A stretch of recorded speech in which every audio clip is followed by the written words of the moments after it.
And at the end, you went over to see him. What did you say to him? Just said, well done. And he said, I don't want to show any sportsmanship or respect. I said, no problem. Is that what he said to you? Yeah. Are you surprised by that? Very surprised. Sore loser, an idiot. Because you're all about respect, and he showed guts, but not respect. That's bizarre. Do you know what? To be a top fighting man, you got to show guts and respect. And he couldn't do it tonight. And that was it. Dig deep and find it. And Fury found it. Let's go to Jimmy Lennon Jr. Ladies and gentlemen, we have the time of 1 minute 10. Way King in 2015. Deontay Wilder is going to go back to his dressing room. Oh, he would like to get interviews, but I understand. He was concussed. He was knocked flat. I get it. But Fury now wins this fight. You can make a case. What's good, family? So mash the like button, subscribe and lick off the bell. So, as you man saw at the start of this video, the exclusive leaked video of Deontay Wilder exiting the premises prematurely. Now, in my live stream, I did discuss this to some degree, but I thought it needs a full video, because just in case, in fact, we know anyway, we know Deontay Wilder is locked in to the YB's channel. And on that basis, given that the YB is the #1 boxing, the most undisputed boxing commentator right now, don't no one do it quite like the YB. And on that basis, he needs to hear from a real head. No doubt.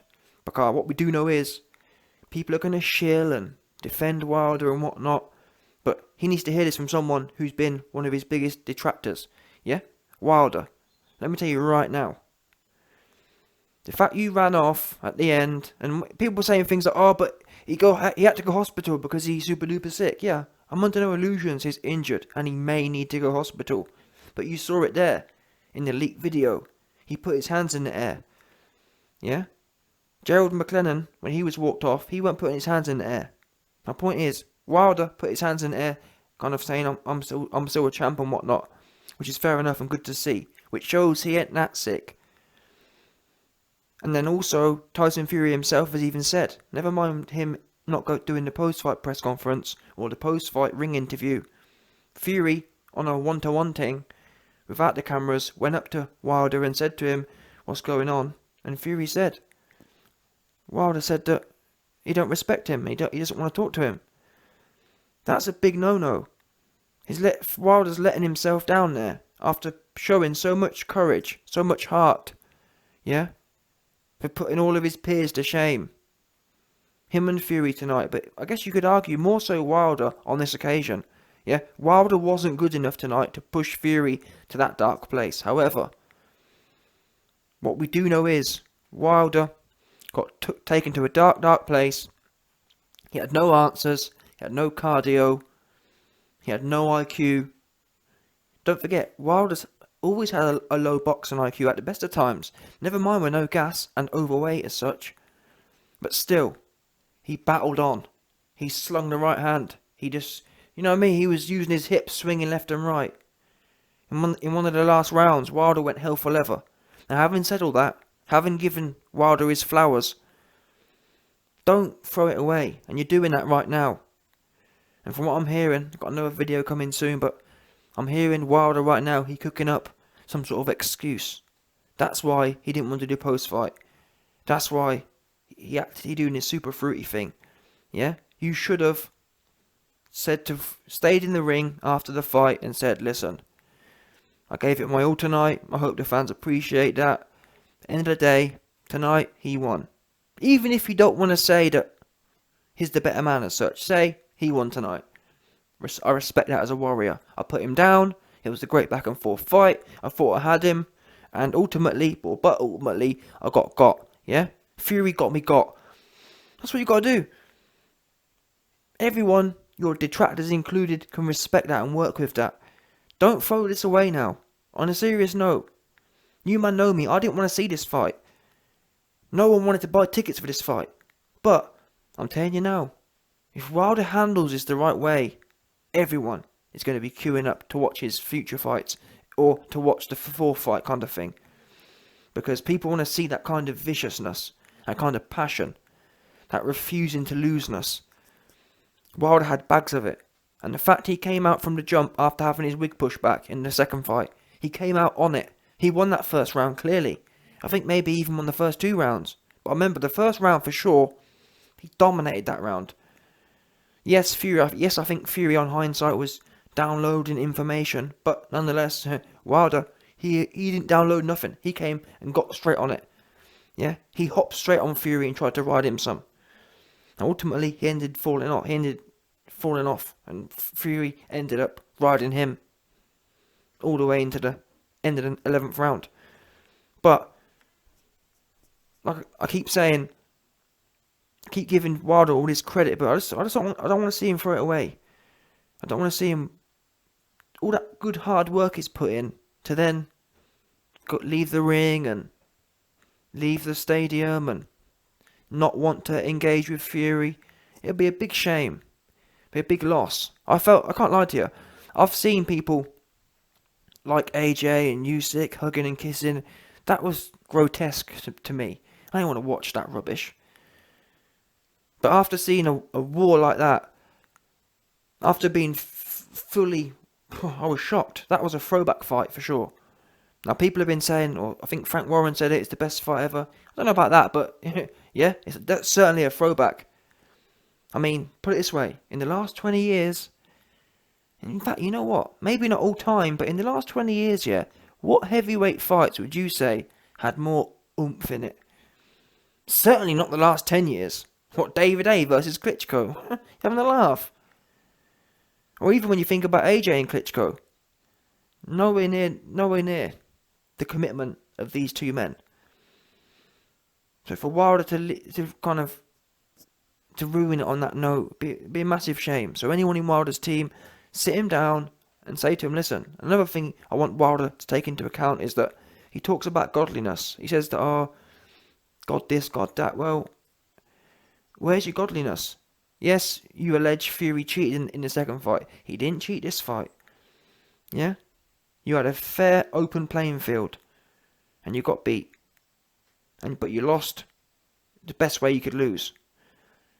And to be honest with you, you know me. I'm the first one to jump on Wilder. But how you lost tonight, really, you're both winners. It makes me laugh. After the Usyk and AJ fight, yeah, Mike Tyson came out and said, oh, both men are winners.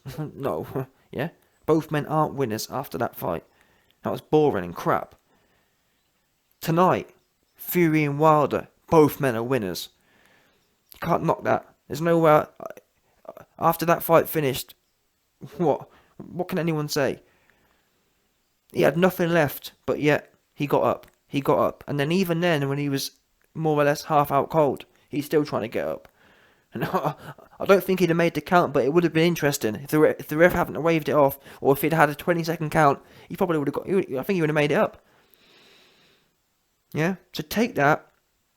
And in terms of the heavyweight division now, when you're a 6'7" man and 230 pounds, and you have that kind of passion and commitment, I'm not sure who can even beat Wilder at this point. If that makes sense. Who? If he goes in there with Usyk, well, it's going to be a case of can Usyk fiddle around enough? But my point is, when you got a big man like that with that much commitment, throwing his shots like that, heavy shots, it's going to be a hard man to beat. Hard. It's hard to beat a man who don't want to lose. And if you add any skill on top of that, bear in mind he's working with Malik Scott, slowly improving. Now, obviously, time isn't on his side, but hey, the heavyweight division isn't. For example, look at Joe Joyce. Joe Joyce looks pretty solid, but he's stiff, isn't he? That'd be a great fight, wouldn't it? Joe Joyce versus Deontay Wilder, big stiff dude versus a dude who likes to swing his right hand for the hills. So yeah. Anyway, let me not digress here. The reason this video exists is because I want to do my bit to let Wilder know you've lost as a champion tonight, but don't ruin it with this fruitiness I'm hearing about. Don't ruin it with the what's coming next. I know what's coming next. I got a bad feeling about this, people. He shut down Fury. He left the ring. I got a bad feeling. Maybe he's gonna, and that's what my hope is. That's why I'm doing this video. I'm hoping he goes away and he just says, because to be honest with you, I haven't actually got a problem as such. Yes, I would have preferred to have seen a little humble. I mean, again, I'm not saying Wilder needs to kiss and hug and be super, you know what I mean, be super moist, AJ style, but just a little nod of respect, if that makes sense. Yeah, man, shake your hand, and you don't have to kiss and make up, because equally, I do believe in this particular game, you need that kind of viciousness. I think that this kind of hatred for Fury is good, but you can't have respectful hatred. But then again, historically speaking, look at people like Nigel Benn and Eubank. I'm pretty sure they still don't like each other 40 years later. So I guess it's not necessarily a bad thing. Maybe I'm being idealistic. Maybe I'm being too perfectionist. I want something that we want as fans. We want the best of everything, but it's not always possible. Maybe Wilder will always feel this way towards Fury. So, end of the day, as fans, we got what we wanted. We got a cracking fight. I'm just thinking more from Wilder's integrity point of view. I want to be able to fully back this man now. I want to be able to say, yeah, that's a warrior there. And him, I don't want what's happened in the ring at the end to develop into a narrative. Because that's where these narratives start here. Oh, I've left the ring. I'm annoyed. Let me see what I can think up. Don't do that. And I hope people around Wilder don't gas him up like that. Yeah, don't put no ideas in his head. Just encourage him to, encourage him to accept he got beat by the better man tonight. Leave it at that. And actually, I have to say, I kind of, from what I've seen, a lot of the LDBC, a lot of Wilder's #1 fangirls, from what I've heard so far, they've given respect. And I hope that they've shown more respect than Wilder has. And hopefully that rubs off on Wilder. And it ends up coming full circle. And hopefully Wilder takes this anger and flips it into the next one. Because think about it. For many years, yeah, Wilder was just going through knocking people out. This was the first time we really saw him in there with vicious. I do think he was overweight. If he comes in 220, yeah, and has that viciousness where he's able to sustain it for longer, and he comes in even more vicious. Bear in mind, like I said, for a lot of his career, he was going through the motions. Then this was the first time really we saw him with a bee in his bonnet on a mission. So imagine the next time. You just use this as a springboard. Don't let it Don't let it break you as such. Not that it would break him, but I'm saying don't let little bits like this get in the way. Nod your head, concede it, and then drive forward, is what I'm saying. No doubt.